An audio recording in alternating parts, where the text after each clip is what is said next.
Hello friends, मैं हूं अमरदीप और आप देख रहे हैं आपका चैनल श्योर शॉर्ट एकेडमी। दोस्तों, 26 जनवरी गणतंत्र दिवस की आप सभी को बहुत बहुत बधाई हो। दोस्तों, ये जो सेलिब्रेशन हम मना रहे हैं 26 जनवरी को एक गणतंत्र दिवस के रूप में, रिपब्लिक डे के रूप में, ये तो हमारे सारे देशवासियों के लिए एक हॉलीडे के रूप में होता है और एक इन्जॉयमेंट और सेलिब्रेशन के लिए होता है। लेकिन एक यूपीएससी और एग्ज़ाम के प्रिपरेशन वाले स्टूडेंट्स के लिए कुछ फैक्ट्स हैं जो मैं आप लोग के साथ शेयर करना चाहता हूँ कि ये सेलिब्रेशन किस तरह से इम्पोर्टेंट है हमारे एग्ज़ाम पॉइंट ऑफ व्यू के लिए। तो पहली बात तो ये कि पहला सवाल ये होता है कि ये 26 जनवरी 1950 को जो हमारा कॉन्स्टिट्यूशन है उस दिन से इफ़ेक्ट में आया था और इसलिए 26 जनवरी को 1950 को जो है हम लोग गणतंत्र दिवस के रूप में, रिपब्लिक डे के रूप में मनाते हैं। दोस्तों, ये 26 जनवरी जो है 1950 से हमारा कॉन्स्टिट्यूशन इफेक्ट में आया, जो उससे पहले गवर्नमेंट ऑफ इंडिया एक 1935 थी उसको रिप्लेस किया और इसने एक गवर्निंग डॉक्यूमेंट के रूप में हमारे देश में लागू हुआ। इस कॉन्स्टिट्यूशन जो अभी हमारे देश में चल रहा है, इससे पहले जो हमारा देश का गवर्नेंस था वो ब्रिटिश गवर्नमेंट और एक कॉलोनियल गवर्नमेंट के रूप में हमारे देश में था। तो वो लोग जो शासन कर रहे थे हमारे देश में, गवर्नमेंट को चला रहे थे, उसके लिए जो डॉक्यूमेंट था तो इसको गवर्निंग डॉक्यूमेंट बोला जाता है कि कैसे देश को चलाना है, किस तरह से उसके रूल्स रेगुलेशंस लॉ क्या होंगे। तो वो गवर्नमेंट ऑफ इंडिया एक्ट 1935 के अकॉर्डिंग हो रहा था और हमने जो कॉन्स्टिट्यूशन जो हमारा अभी बना, जो अभी चल रहा है, वो 26 नवंबर 1949 को इनेक्ट हो गया था और हमने अडॉप्ट कर लिया था। लेकिन ये इम्प्लीमेंट हुआ और इफेक्ट में आया 26 जनवरी 1950 से। तो इसलिए 26 जनवरी 1950 को हम लोग एक गणतंत्र दिवस के रूप में मनाते हैं। वाई वी से इट गणतंत्र दिवस। गणतंत्र मतलब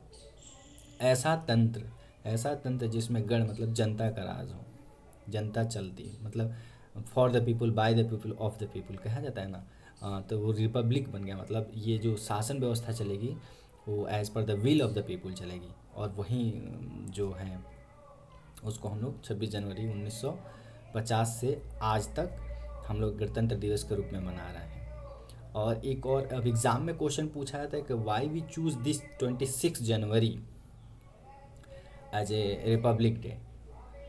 तो चूँकि 26 जनवरी 1930 को इंडियन नेशनल कांग्रेस ने एक रेजोल्यूशन पास किया था जिसमें इंडिपेंडेंस डे मनाने के लिए उन्होंने इस डेट को सिलेक्ट किया था।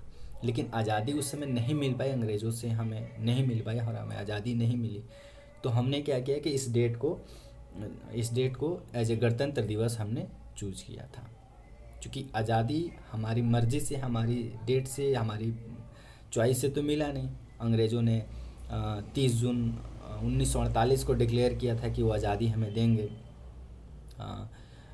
जून जो 3 जून प्लान था वो जून प्लान, माउंटबेटन प्लान के तहत।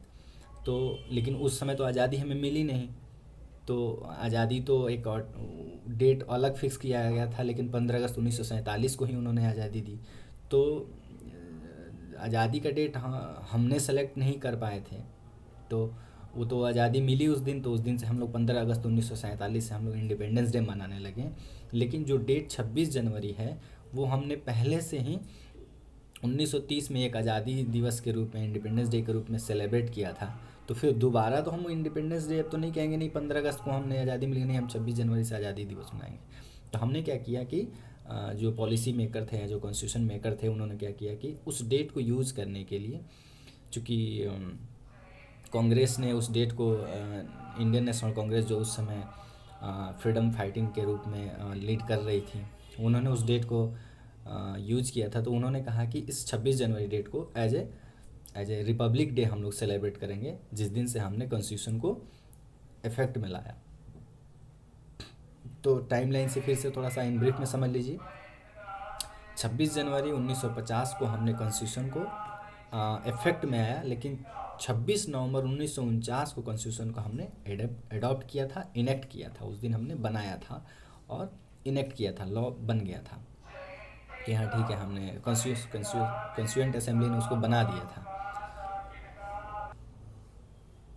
ठीक है, तो इसलिए हम लोग इसको 26 जनवरी को एज ए गणतंत्र दिवस, रिपब्लिक डे मनाते हैं।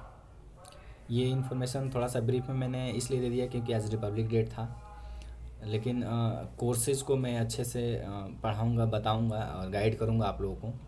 उसके लिए मैं और भी प्लानिंग कर रहा हूँ और भी काम कर रहा हूँ बैकएंड में, क्योंकि मैं अकेले काम कर रहा हूँ आप लोगों के लिए। तो चूँकि मेरे पास तो बुक्स हैं अवेलेबल और मटेरियल्स हैं, मेरी सारी स्ट्रेटेजी, मेरा सारा प्लान है, बट मैं उसको इंटरनेट पे ला रहा हूँ और पीपीटी बना रहा हूँ और पीडीएफ फाइल में बना रहा हूँ, ताकि आप लोगों को किस तरह से प्रेजेंट कर पाऊँ, प्रॉपर वे में पढ़ा पाऊँ, बता सकूँ, ताकि आप लोगों को समझ सके, जो न्यू लोग हैं या चाहे जो वेटरन्स जो पहले से प्रिपरेशन कर रहा हूँ सबको। तो इसलिए थोड़ा सा ऑर्गेनाइज कर रहा हूँ। इट विल टेक अराउंड 1 महीना तो शायद लग जाएंगे, लेकिन मैं डे नाइट काम करके उस पर बना रहा हूँ। तो आप लोगों को बताऊँगा उस बारे में डिटेल्स में। और तब तक के लिए ये एक छोटा सा वीडियो मैंने सोचा कि आप लोग शूट करके आप लोगों के साथ शेयर करूँ। और जो लोग भी प्रिपरेशन कर रहे हैं, I am requesting to all of you, please come and join me. मैं सच में आप लोगों को हेल्प करने जा रहा हूँ और करने वाला हूँ। इस हेल्प के साथ साथ आप लोगों के साथ साथ मैं खुद को भी हेल्प कर रहा हूँ, ताकि मैं थोड़ा सा चैनलाइज रहूँ, मेरी एनर्जी जो है मैं चैनलाइज और सिंक्रोनाइज रहूँ। और मैं क्योंकि मेरे को भी अभी प्रिपरेशन में हूँ, तो मैं साथ साथ आप लोगों के प्रिपरेशन भी कर रहा हूँ और आप लोगों के साथ साथ प्रिपेयर भी आपको करा रहा हूँ। तो आप लोग मेरे साथ बने रहिए और जुड़ते रहिए। अभी मैं मान रहा हूँ कि अभी मैं पूरा फुल फ्लेज में आप लोगों को वीडियोज़ नहीं बना पा रहा हूँ, या कंटेंट नहीं दे रहा हूँ, या पूरी प्लानिंग अभी शेयर नहीं कर पा रहा हूँ। मैं ऑर्गेनाइज कर रहा हूँ दैट हाउ टू रिप्रेजेंट। तो कहा जाता है कि content is the king, but the representation of the content is called as a emperor. तो मैं चाह रहा हूँ कि जो मेरे पास मटेरियल है, इन्फॉर्मेशन है, जो मेरे पास जानकारी है, मैं उसको इस तरह से रिप्रेजेंट करूँ ताकि आप लोग उसको एडॉप्ट कर पाओ, आप लोग उसको अपने आप में फील कर पाओ कि हाँ, उसको आप लोगों को एडॉप्टिबिलिटी के हिसाब से मैं रिप्रेजेंट करने के लिए उसको पूरा ऑर्गेनाइज कर रहा हूँ, बना रहा हूँ। तो और आई एम बिलीविंग कि वो आप लोगों को ज़रूर पसंद है, क्योंकि मैं बहुत एक स्टूडेंट पॉइंट ऑफ व्यू से आप लोग को उसका स्ट्रक्चर बना रहा हूँ। और उसमें आप लोगों को सेल्फ स्टडी करना होगा। मोस्ट ऑफ द टाइम 80% आप लोगों को सेल्फ स्टडी करना होगा, but what to study, how to study and what not to study, and where to study and when to study, ये सारा चीज़ मैं बताने वाला हूँ आप लोगों को। तो वो चीज़ें अगर मैंने बता दिया, तो आप लोग अगर उसको इम्प्लीमेंट करते हो अपने स्टडी प्लान में, तो will get benefit more out of it. Video देखने के लिए थैंक यू। और जो लोग भी प्रिपरेशन कर रहे हैं उनके साथ शेयर कीजिए। जो लोग नहीं प्रिपरेशन कर रहे हैं, अगर वो लोग वीडियो देख रहे हैं, तो वो उन लोगों को शेयर कीजिए जो प्रिपरेशन कर रहे हैं या करना चाहते हैं। It will be very helpful to them. और जो लोग नहीं भी प्रिपरेशन कर रहे हैं, वो लोग भी वीडियोस देखें, तो उनको मैं बहुत सारी इसमें चीज़ें बताऊंगा जो as a citizen they must be knowing, they must be aware.